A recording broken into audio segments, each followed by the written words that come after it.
নমস্কার, দেখছেন বার্তা হরিণঘাটা। আগামী 9ই জানুয়ারি তাহিরপুরে অভিষেক বন্দ্যোপাধ্যায় এবং সামনে ইলেকশানে 26 ইলেকশনকে কেন্দ্র করে বিরোহীতে পথসভা করল তৃণমূল কংগ্রেস। আসুন দেখে নিই তার কিছু অংশ।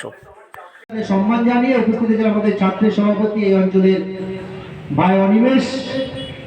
সকলকে যথাযথ স্থানে সম্মান জানিয়ে আপনাদের মধ্যে প্রশ্ন জানতে পারে যে কি কারণে বিধানসভা নির্বাচন এখনো ঘোষণা হলো না, অথচ তৃণমূল কংগ্রেসের ব্যানার দিয়ে বিরোহী বাজারে কেন তৃণমূল কংগ্রেসের পক্ষ থেকে এখানে পথসভা করা হচ্ছে। এই বিরোহী বাজারে সকল মানুষের মধ্যে একটা প্রশ্ন জানতে পারে।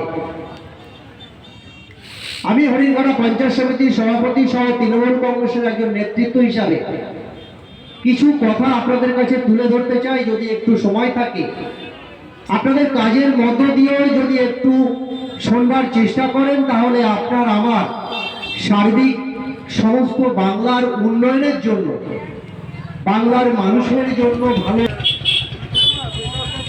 ভগবান শ্রীকৃষ্ণ চৈতন্য মহাপ্রভুর অন্যতম তীর্থক্ষেত্র নদিয়ার তাহিরপুরে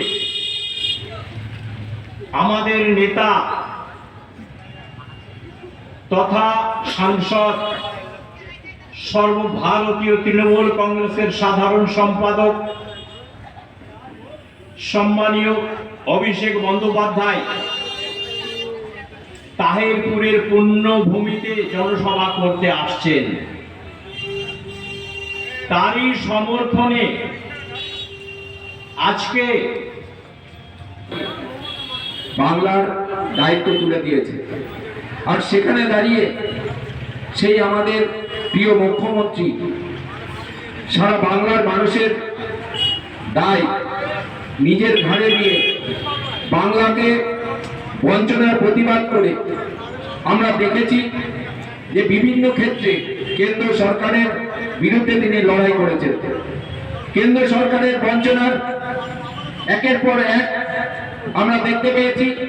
সাধারণ মানুষের যাদের মাথায় ছাদ নেই তাদেরকে ঘর দেয় আমাদের সেই লড়াকু মুখ্যমন্ত্রী তাদের সাথে কেন্দ্র সরকারের সাথে লড়াই করে নিজের ফাঁক থেকে সাধারণ মানুষ, গরিব মানুষের মাথায় ছাদ তুলে দিয়েছে।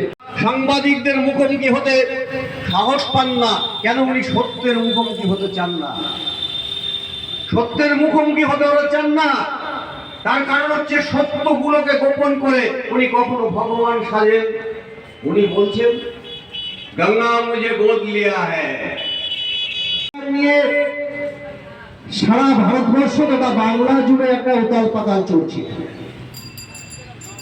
বাংলার 10.5 কোটি মানুষের মধ্যে একটা প্রশ্ন দিবারাত্র কুড়ে কুড়ে খাচ্ছে। প্রত্যেকটা সাধারণ মানুষ একে অপরের কাছে প্রশ্ন করছে যে এসআইআর এর শুনানি শুরু হয়ে গেছে, আমার নামটা থাকবে তো? একে অপরের মধ্যে আলাপ আলোচনার মধ্য দিয়ে তাদের মধ্যে হাসিটা বিলীন হয়ে গেছে। অত্যন্ত ম্লান বদন নিয়ে তারা দুঃখের সহিত একে অপরের মধ্যে আলাপ পরিচয়ের মধ্য দিয়ে তারা সময় বিনিময় করছে। আজকে যে বাংলার সাধারণ খেটে খাওয়া মানুষ যাদের মধ্যে একটা সুন্দর হাসি ছিল, আজকে এসআইআর ঘোষণা হওয়ার পর থেকে বাংলা 10.5 কোটি মানুষের মধ্য থেকে সেই হাসিটা বিলীন হয়ে গেছে। এসআইআর চালু করলো কে?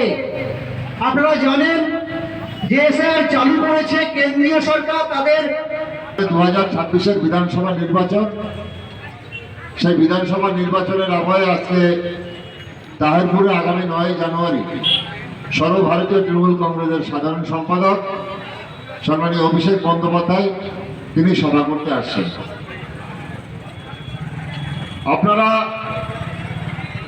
1998 সাল থেকে এবং 1998 সালেরও পূর্ববর্তী সময় থেকে অধুনা কংগ্রেসের আমল থেকে আপনারা মমতা বন্দ্যোপাধ্যায়কে দেখে আসছেন। তার মানবদরদী মনোভাব সেটা আপনারা অধুনা কংগ্রেস থেকে শুরু করে 98 সালের পর থেকে তৃণমূল কংগ্রেস গঠন করার পর মমতা বন্দ্যোপাধ্যায়ের প্রতিটা পদক্ষেপে, প্রতিটা আন্দোলনে এবং 2011 সালের পরবর্তীতে 2011 সালে সরকার গঠন করার পর এই দেখুন, তিনি আমাদের প্রিয় নেতা এবং তার নির্দেশ মতো আমরা সকল তৃণমূল কংগ্রেস কর্মীরা আমাদের প্রাণপাত করি। আমরা দেখেছি যে সারা ভারতবর্ষ জুড়ে এসআইআর নিয়ে যেরকম হচ্ছে তার সেই একই রকমভাবে পশ্চিমবঙ্গ একই রকমভাবে এসআইআর নিয়ে সাধারণ মানুষ আতঙ্কিত। আমরা দেখেছি বেশ কিছু সাধারণ মানুষ তাদের জীবন দিয়েছে শুধু এসআইআর আতঙ্কে। আমরা তৃণমূল কংগ্রেস এর বিরোধিতা করেছি, এসআইআর বিরোধিতা আমরা করিনি, কিন্তু এসআইআর যেরকমভাবে করা হচ্ছে তার বিরোধিতা করেছি। মমতা বন্দ্যোপাধ্যায় এবং অভিষেক বন্দ্যোপাধ্যায় একই রকম কথা বলেছেন যে আমরা এসআইআর যতটুকু সময়ের ভেতরে করা হচ্ছে সেটা সঠিক পদ্ধতি নয় এবং সারা ভারতবর্ষ জুড়ে এর বিরুদ্ধে যেমন লড়াই হচ্ছে, পশ্চিমবঙ্গ তার বিকল্প নয়। আমাদের প্রিয় নেতা তিনি যেরকম বলেছেন সারা ভারতবর্ষ একই রকমভাবে তার বিরোধিতা করছে। সেই কারণেই আগামী 9ই জানুয়ারি আমাদের তাহেরপুরে আমাদের প্রিয় নেতা অভিষেক বন্দ্যোপাধ্যায় আসছেন। আমরা সকলে মিলে সেই সভায় আগামী 9ই জানুয়ারি সর্বভারতীয় তৃণমূল কংগ্রেসের সাধারণ সম্পাদক আমাদের সকলের প্রিয় নেতা অভিষেক বন্দ্যোপাধ্যায় নদিয়া তাহেরপুরে আসছেন। সেই তাহেরপুরে মিটিংকে সাফল্যমণ্ডিত করবার জন্য এমনিতেই প্রচুর মানুষের উৎসাহ টিভি সোশ্যাল মিডিয়ায় দেখছি, তবুও আমাদের দলীয় তরফ থেকে আমরা এই এলাকার গণদেবতার কাছে বার্তা দিলাম। হরিঙ্গাটা ব্লক জুড়ে আমরা বিভিন্ন জায়গায় পথসভা মিটিং মিছিল করে দেওয়াল লিখে বুথে বুথে দেওয়াল লিখে আমরা বার্তা দিচ্ছি 9 তারিখ আসুন সবাই আমরা অভিষেক বন্দ্যোপাধ্যায়ের বক্তব্য শুনতে। অভিষেক বন্দ্যোপাধ্যায় যে দিশা দেবে আগামী 2026-এর বাংলার নির্বাচন, সেই নির্বাচনের আমাদের সকলের সেই নির্বাচনকে সামনে রেখে যে দিশা আমাদের দেবে আমরা শুনতে, সাধারণ মানুষকেও কী বক্তব্য তিনি রাখেন বাংলার মানুষের উন্নয়নে, বাংলার মানুষের বাংলার শান্তি শৃঙ্খলা বজায় রাখার জন্য সবাইকে বলবো সবাই আসুন আগামী 9 তারিখ।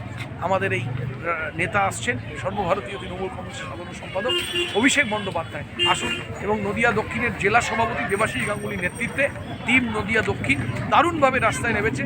মানুষ যত সংখ্যক মানুষকে ওই মাঠে নিয়ে যাওয়া যায় তার জন্য চেষ্টা করি। কি বার্তা দেবেন মনে হয়? বার্তা এইটাই যে আগামী 2026-এর নির্বাচনে এই পশ্চিমবাংলা সোনার বাংলা, মমতা বন্দ্যোপাধ্যায়ের সুন্দর সাজানো সোনার বাংলা অভিষেক বন্দ্যোপাধ্যায়ের নেতৃত্বে আমরা আগামী দিনে আবার 2026-এ বাংলার জননেত্রী মমতা বন্দ্যোপাধ্যায়কে মুখ্যমন্ত্রী করতে হবে, তাতেই বাংলার সামগ্রিক উন্নয়ন জারি থাকবে। এইটাই জন্যই আজকে আমাদের সঙ্গে। ধন্যবাদ।